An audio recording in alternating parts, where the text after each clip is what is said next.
Assalamualaikum friends, hope you all are fine. Today we will discuss Interphysics chapter number 11 heat.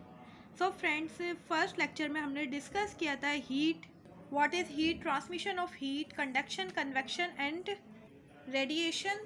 और हमने एक question discuss किया था why earth is not in thermal equilibrium with sun. So friends, ये first lecture देखना ना भूलिएगा. अब हम डिस्कस करते हैं second lecture. What is the difference between heat and temperature. Heat और टेम्परेचर के दरमियान क्या डिफरेंस है. सो फ्रेंड्स, हीट क्या है. हमने हीट के बारे में पूरा डिस्कस किया था कि हीट कैसे एब्जॉर्ब होती है, कैसे एक जगह से दूसरी जगह, मतलब कि एक बॉडी से दूसरी बॉडी में कैसे ट्रांसफ़र होती है. ये हमने क्या किया था, फर्स्ट लेक्चर के अंदर डिस्कस किया था. अगर आपको हीट अच्छे से समझना है, उसको अच्छे से कॉन्सेप्ट क्लियर करने हैं, तो आपको फर्स्ट लेक्चर लाजमी देखना होगा. सो फ्रेंड्स, हमारे पास क्या है, हीट एंड टेम्परेचर. हीट क्या है, total kinetic energy of the molecules of sun और सब्सटेंस. सो फ्रेंड, हीट की एक डेफिनेशन तो हमने वहाँ डिस्कस की थी फर्स्ट लेक्चर में. अब ये क्या है, second, total kinetic energy of the molecules of substance. Heat क्या है, किसी भी सब्सटेंस की जो टोटल काइनेटिक एनर्जी होती है उसे हम क्या कहते हैं, हीट कहते हैं. इसी तरह average kinetic energy of the molecules of substance. Temperature की मतलब के टेम्परेचर का क्या नाम है, मतलब टेम्परेचर किसी भी सब्सटेंस की जो एवरेज काइनेटिक एनर्जी होगी उसे हम क्या कहेंगे, टेम्परेचर कहेंगे. टेम्परेचर क्या है, डिग्री ऑफ हॉटनेस. हम क्या कह सकते हैं, डिग्री ऑफ हॉटनेस भी कह सकते हैं टेम्परेचर को. और क्या है, average kinetic energy of the molecules of substance. किसी भी सब्सटेंस की जो एवरेज काइनेटिक एनर्जी होगी उसे हम क्या कहेंगे, टेम्परेचर कहेंगे. और टोटल काइनेटिक एनर्जी को क्या कहते हैं, हीट कहते हैं. इसी तरह फॉर एग्जाम्पल हमने क्या किया है, एक कंटेनर लिया, ठीक है. उसके अंदर हमने क्या किया, 8 मॉलिक्यूल्स है, सही है, और 8 मॉलिक्यूल्स नीचे हैं.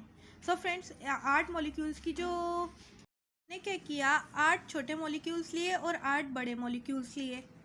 हमने क्या किया, पूरे टोटल 16 मॉलिक्यूल्स लिए. जो 8 मॉलिक्यूल्स है उनकी जो काइनेटिक एनर्जी है वो क्या है, हमने सिर्फ कंसिडर करना है, सिर्फ समझने के हद तक हमें क्या करना है, ये समझना है. हमने क्या किया, जो छोटे मॉलिक्यूल्स है उनकी जो काइनेटिक एनर्जी वो क्या है, 3. और जो बड़े मॉलिक्यूल्स है उनकी क्या है, 4.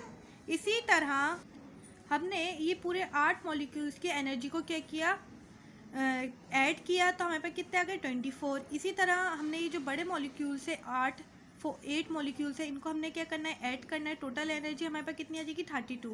24 को प्लस करेंगे हम 32 से, हमारे पास कितने आ गए, 56 काइनेटिक एनर्जी आ गई हमारे पास. एनर्जी मॉलिक्यूल्स की कितनी आ गई, 56. तो ये क्या है, total kinetic energy of the molecule. Heat जो टोटल काइनेटिक एनर्जी है. अब हमने क्या करना है, इसका एवरेज मालूम करना है, क्योंकि हमें क्या है, टेम्परेचर की डेफिनेशन क्या है, average kinetic energy of the molecule. और एवरेज काइनेटिक एनर्जी हम क्या करेंगे, 56 को डिवाइड कर देंगे किया कि 56 हमारे पास क्या है, टोटल काइनेटिक एनर्जी. अब टोटल काइनेटिक एनर्जी को हम डिवाइड करेंगे टोटल नंबर ऑफ मॉलिक्यूल्स. हमारे पास कितने मॉलिक्यूल्स हैं, 8 छोटे मॉलिक्यूल्स हैं और 8 बड़े मॉलिक्यूल्स हैं. छोटे मॉलिक्यूल्स 8 हैं और 8 प्लस 8 कितने हो गए, 16. अब हम क्या करेंगे, 56 को डिवाइड करेंगे 16 से, तो हमारे पास क्या कितनी एवरेज आ जाएगी, 3.5 हीट एनर्जी हमारे पास क्या आ जाएगी, काइनेटिक एनर्जी आ जाएगी. सो फ्रेंड्स, अब हम सेकंड है हमारे पास मेजरमेंट. हम हीट को मेजर किस में करते हैं, कैलोरीमीटर में. और टेम्परेचर को हम मेजर किस में करते हैं, थर्मोमीटर में. हीट का जो सिंबल होता है वो क्या होता है, उसको हम किससे शो करते हैं, कैपिटल Q से. और टेम्परेचर को कैपिटल T से. इसी तरह हीट का SI यूनिट क्या होता है, जूल. और टेम्परेचर का SI यूनिट क्या होता है, केल्विन. अब 1 जूल जो होता है वो बराबर होता है 1 न्यूटन मीटर के. न्यूटन किसके बराबर है, फोर्स के. फोर्स का फॉर्मूला क्या है, F=ma. एम का SI यूनिट क्या है, kg. एक्सेलरेशन क्या होता है, मीटर पर सेकंड स्क्वायर. अब हम क्या करेंगे कि मतलब न्यूटन मीटर है, सही है, हमारे पास क्या आ गया, न्यूटन मीटर का kg मीटर पर स्क्वायर, ठीक है. अब हमने क्या किया, अब 1 जूल बराबर होता है kg मीटर स्क्वायर पर सेकंड स्क्वायर. हमने क्या किया, m को m से मल्टीप्लाई करें तो m स्क्वायर हो जाएगा, तो 1 जूल बराबर होता है 1 किलोग्राम मीटर स्क्वायर पर सेकंड स्क्वायर।